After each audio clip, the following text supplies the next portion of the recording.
For those who were involved in this presentation and attended it last year, welcome back. It's been a few months between having the new year and all of the upfront stuff, which often happens in a new year. We missed a few months of this, but we are re-engaging and I wouldn't say reviving because we never actually let it die. We just skipped a few weeks. But we are going to, again, in 2021, have this as a standing meeting.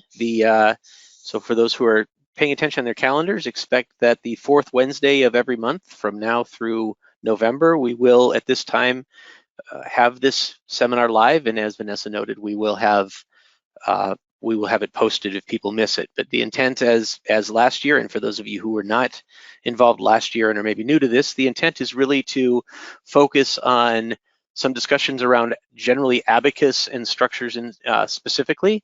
We will touch, and particularly today, we will touch at times on 3D Experience, our pre and post processor, and how it ties into our structures. But generally, we want this to be something that our Abaqus users can come into and feel like they've learned something new and something useful that they can take away from this. So with that in mind, I will talk about some things that have happened in 2021 in our latest versions over the last few years. I'll also motivate kind of the release schedule, particularly people who are more classic Abaqus users in the past may have become accustomed to once or twice a year releases, and things seem like there's a lot more happening in terms of release by release. So I'll give some motivation as to how Abaqus fits into the Dassault Systems release schedule, and for those who maybe aren't as familiar with that, and tie in some of these features in that context. So without further ado, so let me first just kind of give an example from about how we think of things, how we're sorting some of our projects, how we define different market segments and technologies and how they all tie together. So many times it seems like this is something that everybody in CAE has used at some level, where we do some kind of XY plotting around what we're trying to achieve and what we're trying to address. Historically, it seemed like it was always physics versus degrees of freedom, and that certainly is that way, but I think more and more as we progress, the y-axis is less about degrees of freedom and is actually more about product complexity. Degrees of freedom and ever larger degrees of freedom are certainly a given. I've been in this industry for more than 25 years, and what was, when I started, a large problem with 5 digits is now 8 digits. 20,000 and 40,000 degree of freedom systems were quite extreme when I was starting out, and now it's 20 and 40 million are not at all unusual. So it keeps on getting bigger, everything gets bigger, but beyond just degrees of freedom, it's this complexity that also adds another dimension, in fact, an overriding dimension now. So we look at, in the x-axis, we're describing physics and method complexity, and the y is product complexity, really based on component counts and subsystems and system level. And if we start subdividing this into a few areas, on the bottom right is what we think of as advanced mechanics product development. This tends to be the classic, what is the next cutting edge feature that we can add? What are items coming out of research, out of PhDs, out of universities that we know have commercial interest and commercial appeal that we need to engage and implement inside of the code? So new material models, new approaches such as additive manufacturing, advanced healthcare, some of the stuff, if people are familiar with our living heart, those certainly all fall within there. So it may be component and subsystem level often, but the physics is quite extreme and quite cutting edge. The next one is what we would call industry process and workflow centric. So this is where 3D Experience, our platform for development from CAD into CAE into life cycle, really is key. People who, again, have been in this industry for some time appreciate that back when 20 or 25 years ago, often things were either simplified dramatically or done, if they were done with detail, were done at a component level. Whereas today we've got full vehicle and full airframe models that have incredible detail and complexity at that entire system level. Those are no longer well handled with some of the software tools from 20 and 25 years ago for pre-processing and for GUI and so on. So a lot of that is driven by 3D experience and tied into CAE, and it's tied into the CAE experience, specifically the Abaqus structures experience in our case. And I'll talk about some of those and really show what we're doing in that regard. This may not be as relevant for everybody, but I will promise that this is not going to be a pre-processing pitch. We're also going to talk both about this. We're going to talk on all of these spheres. So advanced products, and then also 3D experience, what we're doing product development. And bottom left is what I'd call 3D experience mainstream product development. That's really just filling out the capabilities to make sure that it's clean and readily used, oftentimes focusing on some of the maybe lighter weight applications. Predominantly for today, I'll talk about really this large area and this large area. This is a bit of a subset of the two of them. I don't want to dismiss it, but a lot of this is more packaging and streamlining for maybe more mainstream usage. I want to focus a little bit more on advanced features that Abaqus users may not know as well, or because they're new features we've introduced, and the implications of those on your workflows and your day-to-day work. So overall, this really ties into our 3D experience physics apps, our usability, our performance, and the product development as a whole. So in terms of usability and performance, a lot of features just to kind of give a gauge, and this also ties into what we talk about with product releases. So people, again, longtime users probably knew Abaqus 6.1 and 6.2 and 6.10 and so on and so forth, and maybe are still a little bit confused with the nomenclature. We tend to, now we talk in terms of some numeric and X and so on. So 20X FD02 is the 2020 release of Abaqus. With in 02, 03, 04, 05 are incremental releases. Back a long time ago, when we spoke like this, they were usually a yearly release cycle, and things were more like bug fixes. Now we're more in a general incremental improvement as the year progresses. So April 2020, we had 20X FD02, so the 2020 release, which we actually usually release at the end of the prior year, much like your vehicles. So a 2021 model might get released in October or something of the prior year, similar for us. So FD02 for 2020 was available in April, and 21X general availability, kind of the first drop of 21. So we walk through these on about every other month. So we have FD03 and FD02 and so on. And about every 4 months, we're seeing 2 to 4 months, we're seeing some significant improvements as different projects become available and viable. So for instance, last year or so, we've had a new high performance cloud architecture, results comparison tools, some new connection review commands, expanded coverage of Abaqus materials on the platform, doing some stuff with abstracted shapes, ability to publish results to 3D Swim, which is a posting platform we have, and then things like supporting results visualization during solve on the fly, supporting feature creation, supporting new tokens and credits and so on. This is a bit, so I'm not going to talk too much more on usability and performance product development. This is just really to give a flavor of what we are doing and some of the features. A lot of these are a bit straightforward, things that are useful but aren't terribly exciting, but they do make your job easier if the usefulness is relevant for you. So I will instead talk for the next several minutes on really what I call industry process and workflow development, and this is largely driven by that upper level where we're talking about system level analyses of very detailed systems and so on. So some examples on that: new high performance cloud architecture ties into that as it did the other one. Compatible line fasteners for shells. This can be things for such as modeling line welds. FKM weld durability, including that on the platform. FKM is a very common durability approach, particularly in Central Europe. Quad surface meshing quality, some automated FEM creation tools, automated imposed weld curve specifications, again for things like line welds, some hex mesher enhancements, point fastener constructs, importing and continuation of previous simulations on the platform. So basically being able to utilize the platform in a broader and more general fashion than maybe earlier versions allowed. Virtual strain gauges, substructure generation, being able to do Verity weld fatigue in both shells and solids, and then composites definition for analysts. So again, this is us building out the 3D Experience platform to be more broadly applicable to the workflows of our customers. And I'll give some more details of this now in the next several slides and give you a feel for what is available if you are already on 3D Experience, what is becoming possible if this is something you want to explore.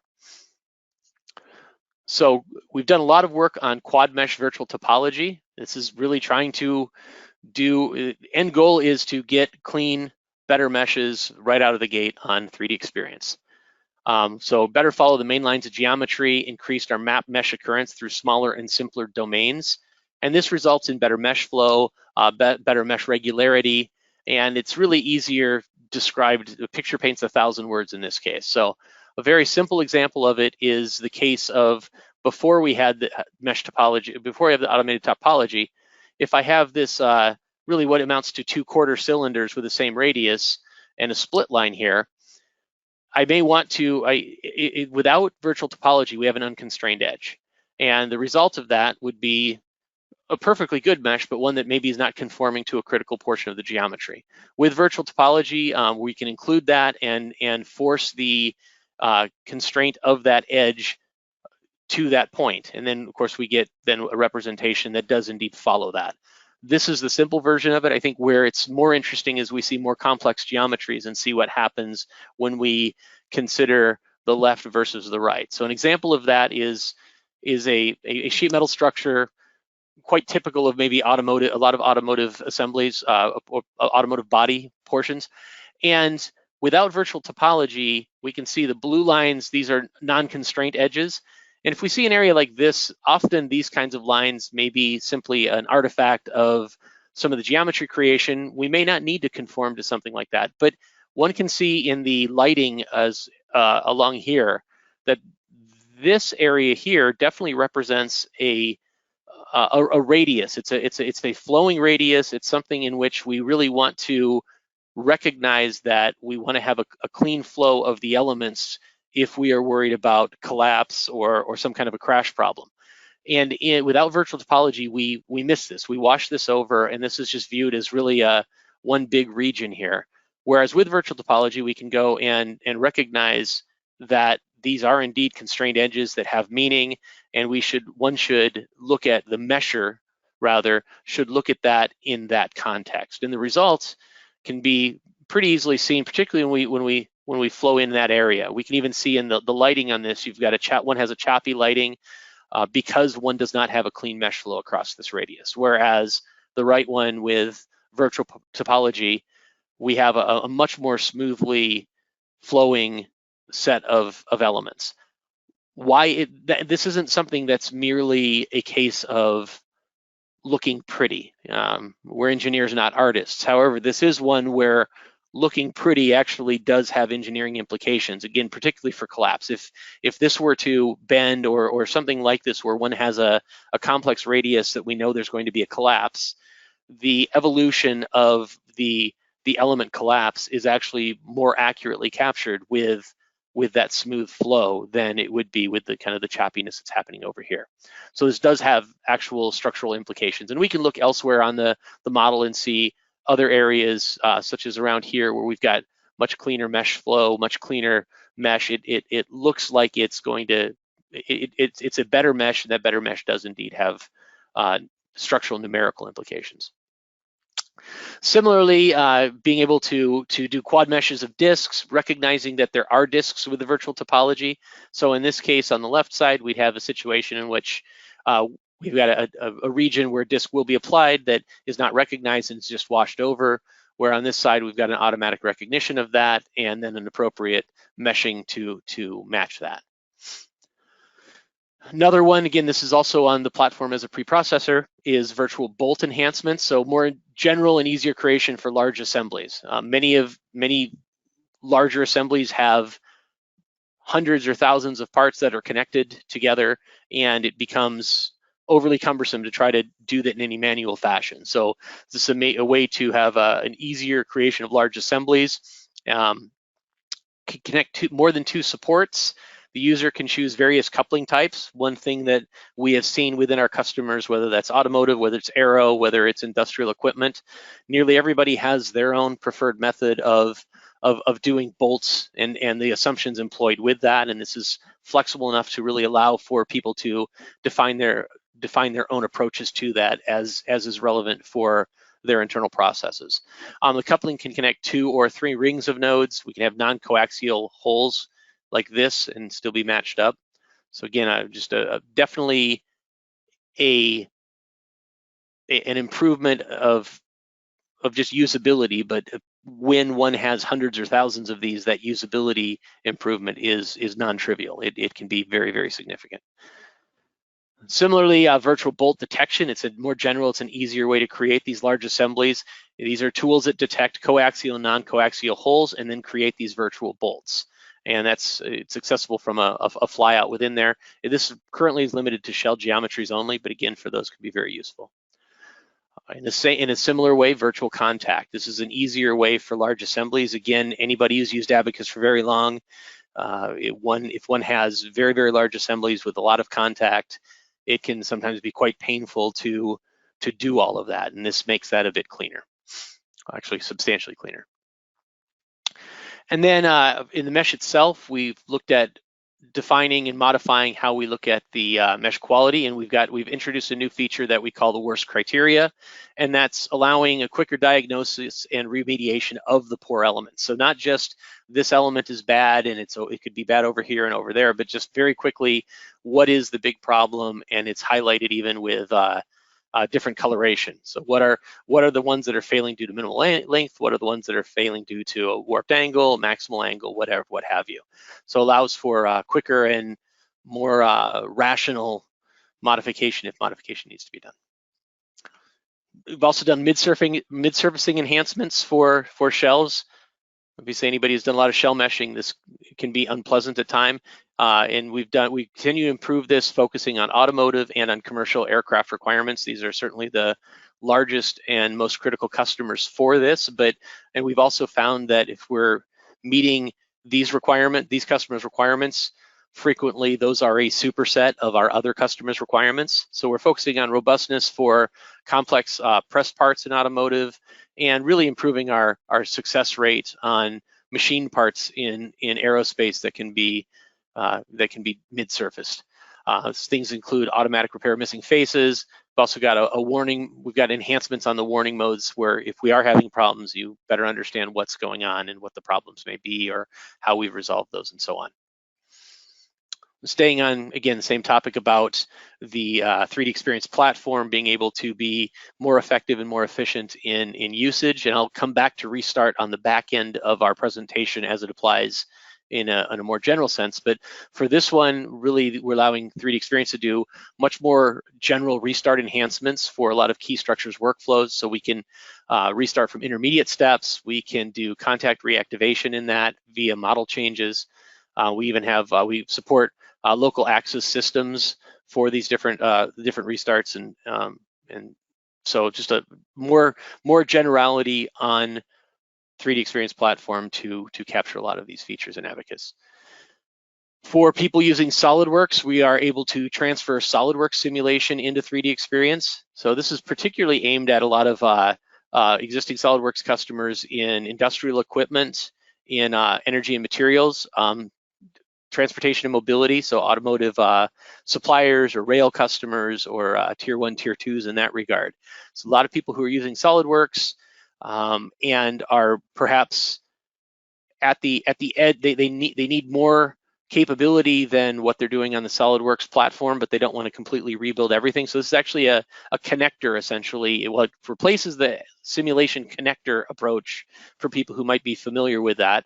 It allows us to transfer the SolidWorks simulations directly into the platform and then utilize the platform as a preprocessor to subsequently build them out and expand on those. And it's very much, again, aimed at, if you're a SolidWorks user and you're also wanting to use Abaqus and you're wanting to know more about this, this is definitely an expanding set of features and capabilities that we've been working on and will continue to work on. I mentioned this a bit earlier, so I'm going to touch on it, that we've allowed the FKM assessment for durability, and this is an approach that's really critical for a number of European customers. So we allow the fatigue assessment of welds for this, and kind of we can walk through what the details of it are, but it really amounts to a lot of customers use this and have noted to us that this was a limitation, us not being able to support that. So we have done that. We create the FKM case, and we are consistent with the requirements of the assessment in the 6th edition of that, for those who know that. And I won't try to pronounce what FKM stands for, because it's a long German word that I will butcher, I'm sure, or set of words. But that's, if you're in Central Europe, you probably are familiar with this. We have it for you if that's a deficiency that you've noted in the past. We've also, beyond that, we've also improved the generality for outputs, just getting a usability feature on the platform, improved fatigue loading capabilities for durability, and improved output capabilities for durability. And we continue to improve Abaqus material model support. We've got the full suite of Abaqus material coverage on the platform. So this is, again, a build out of what is expected if one wants to use the platform as a general pre and post processor for Abaqus. And that is what our goal is, to continue to build that out with that as a target for our customers. So I will now transform into much more of what I would call maybe classic Abaqus, and this is really the advanced mechanics development, the bottom right of the curve that I talked about. Some of these things look, we always talk about new high performance cloud architecture. We are building this out for the cloud in a very general sense, so that kind of hits on all of the different aspects of that first chart that I was using to describe our customer workflows and usage. But when we start digging into really advanced mechanics, we've done stuff with enhanced Eulerian contact, and I'll touch on that, and that's really with a focus of reducing leakage in CEL simulations. We've done some general purpose external field mapping capabilities. I'll touch on that on a slide later. We've extended our support for Abaqus material models, and we've also extended the material calibration support. So those who aren't familiar with this, the 3D Experience platform has a really nice tool set for material calibration and creating those and operating with those. Direct energy deposition in our additive manufacturing. We have included axisymmetric modeling and PHM improvements. We've also done import and continuation of previous simulations, and I'll talk about that one at length. I think that's actually one of these, actually I talk about that I think almost immediately, because I think this is something that could easily get overlooked because it doesn't look very interesting, but it's actually a quite interesting capability. We've also done results visualization during the solve itself, and doing parameter studies in the apps, and really working on a lot of new features in battery simulations, which I won't touch on today, but as it merits probably its own thing, but stay tuned. We certainly want to talk more about that in future seminars. So multiple nonlinear load cases, and we call this kind of based on a hot Abaqus.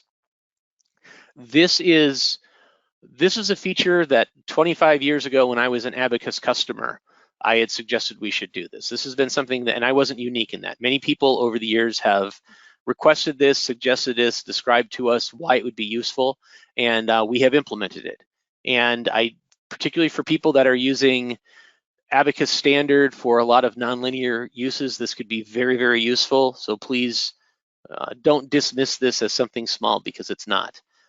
It seems trivial and easy, but it's useful.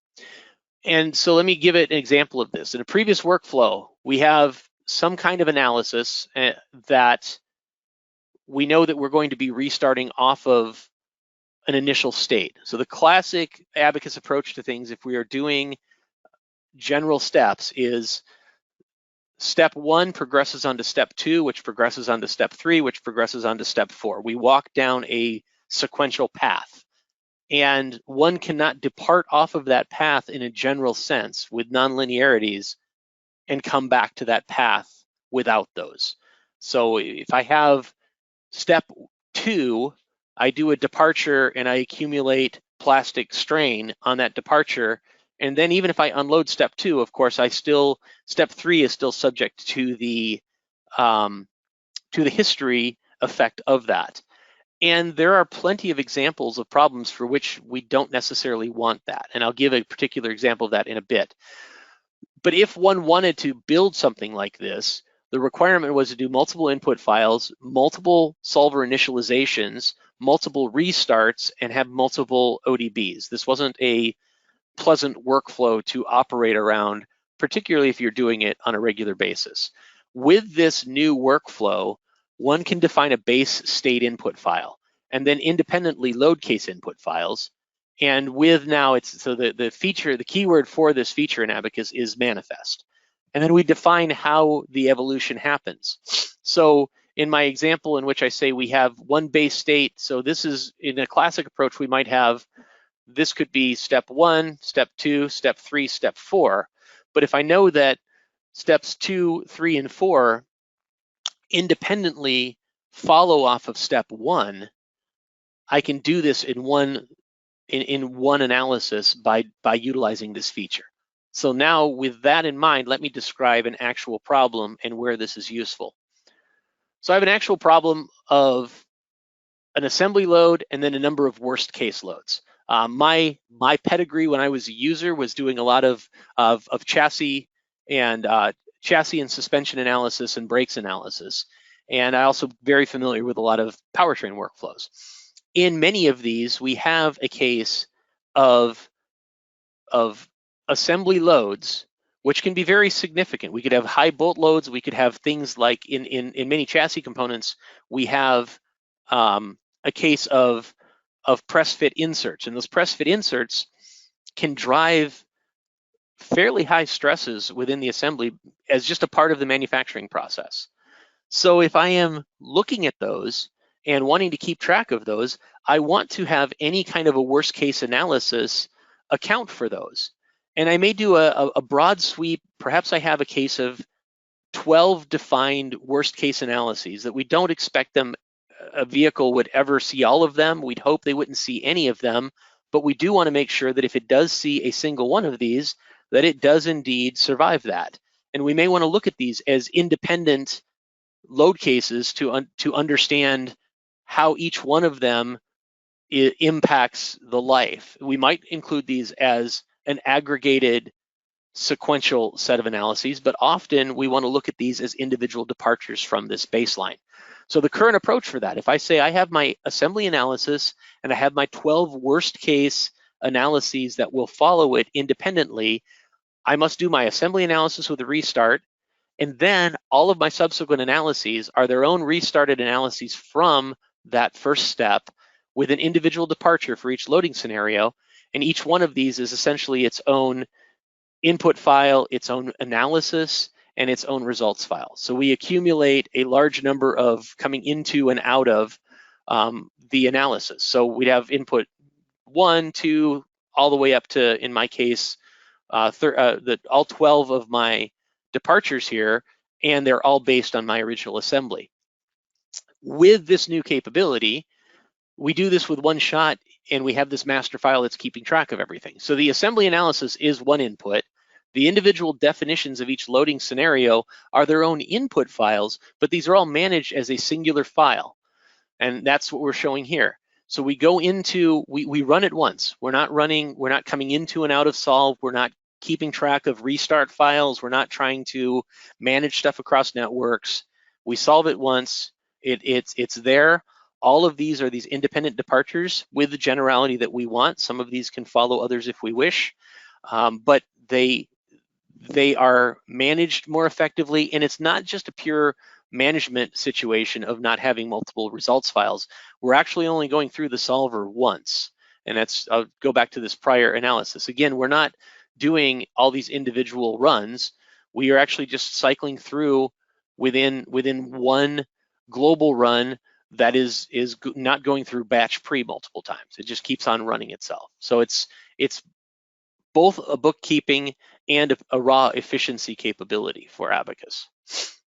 Moving on to some other ones. This is a little bit more narrow in its scope, but still very useful for people for whom it may be interesting, and that is sequentially coupled pore pressure simulation. This could provide significant performance improvements compared to the fully coupled approach, which has been really the approach that's been available for us. So for many classes of soil problems, a fully coupled solution may not be necessary. And in a broader sense, I would give the example of we have coupled thermal structural analysis. So fully coupled thermal structural in Abaqus, but many problems, we only need to do the thermal and then a subsequent structural analysis. Those always run faster because you're not carrying around as many degrees of freedom as in the fully coupled analysis.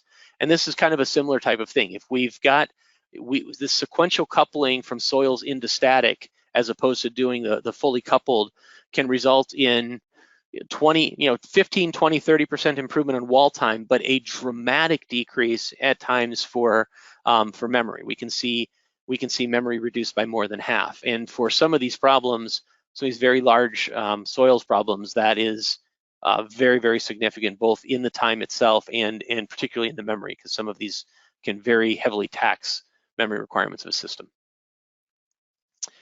We have also, I mentioned some stuff with co-simulation infrastructure. So we've got external fields through this co-simulation structure. It's a general capability. We can apply distributions, initial conditions, and loads from an external field. And this can be relevant for a number of things across, whether we're looking at fields coming in geotechnical work, where we're looking at stuff in aerospace or automotive, for taking information perhaps out of a fluid analysis, pulling it into Abaqus. We're doing a lot more in being able to do a clean infrastructure to read this data and map it between the source and the target meshes. So a lot of work still going into this, but it's getting stronger each release, and definitely we've made a pretty significant improvement on that in building it from a file into a reader and then building right into the application. For the case of polymer for non-crimped fiber in particular, we've introduced the LARCO5 composite failure model. This is a damage initiation criteria. This is for particular types of matrix fiber reinforced composites. It's a different way of doing damage progression. This came out of the worldwide failure exercise about 10 years ago. And it's particularly kind of tied to what's called non-crimped fabrics, for anybody who's kind of familiar with that space. But it's been available by some customers have built it, and there've been subroutines around in Abaqus for a while, and now it's really able to we've implemented it directly into Abaqus. So people doing this kind of work, we have that damage criterion in there now. We've also continue on with XFEM support for coupled temperature displacement in pore pressure procedures. So this accounts for a good example in automotive is vented brake discs. So we do actually have a fully coupled temperature displacement. We can check the evolution of the crack on that. Again, it's tied into the XFEM capabilities we've already had. It's also, again, relevant for pore pressure procedures. This is one that's a bit of I'm calling this advanced physics, but this is also one that ties into 3D Experience platform in addition to being kind of advancing the physics. And this is an unfolding procedure, and it's a one-step prediction of the unfolded configuration for folded sheet metal. So we're using an inverse method to calculate this. We know what the end shape is. We can come back and do an approximation on the initial shape, and that can tie into CATIA for the stamping die designer. It is also available through the Abaqus keyword interface. So it's in both of those. It's a more powerful product if we're tying it fully into the platform, but it is available for customers. It's a nice feature that other people have done it in the past, and we've got it there available. Definitely, if it's relevant and interesting, check it out. We've expanded some just generality and ease of use for restart. You can specify the continuation data from the original. We've also added support for explicit for this. Less bookkeeping for users. It's some cleaner workflows, and you can also restart from any increment or interval. And I mentioned this up front, and touching on it here with, I thought I had an animation, but my animation is not seeming to play. So it's enhanced Eulerian contact, and it's new contact for the Eulerian-Lagrange contact formulation. This avoids leakage. And so an example here, this is a well-known blast benchmark problem. And with the old formulation, we had leakage through there, which of course is a problem if we're trying to predict what's actually going to happen. With this new, with the new formulation, we are not exhibiting the leakage that we had before. Also in explicit, we've got support for filters during the solve. So this further improves on noisy solutions during explicit analyses. And we've got support of Butterworth, Chebyshev, type 1 and 2, and the operator. And this can be done for both history and for field outputs.